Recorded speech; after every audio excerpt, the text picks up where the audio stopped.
ఏమండి, టీ తీసుకోండి. అమ్మాయి కొడి.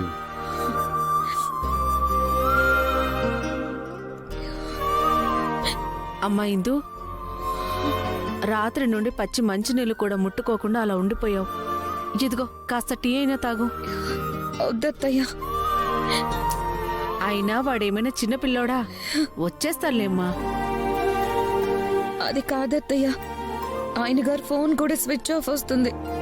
నాకు చెప్పకుండా ఎక్కడికి వెళ్ళారో ఏమో. పెళ్లికి ముందు మాకు చెప్పా పెట్టకుండా పోయి మా అబ్బాయి వారం 10 రోజుల వరకు వచ్చేవాడు కాదమ్మా.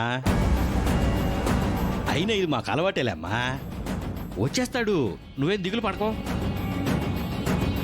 అంటే 10 రోజులు వెళ్ళేది ఆఫీస్ పని మీదేనమ్మా.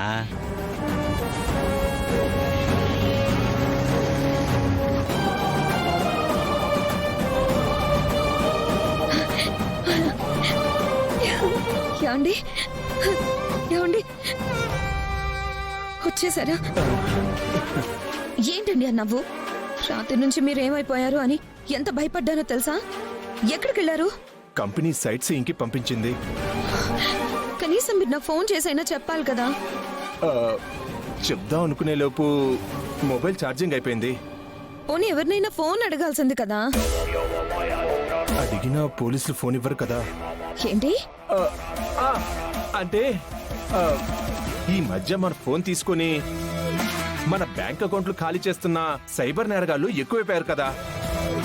ఫోన్ అడిగినా పరిచయం లేని వాళ్ళు ఫోన్ ఇవ్వరు కదా అంటున్నాను. సర్లే రండి. ఏమైందండి? ఏమైంది?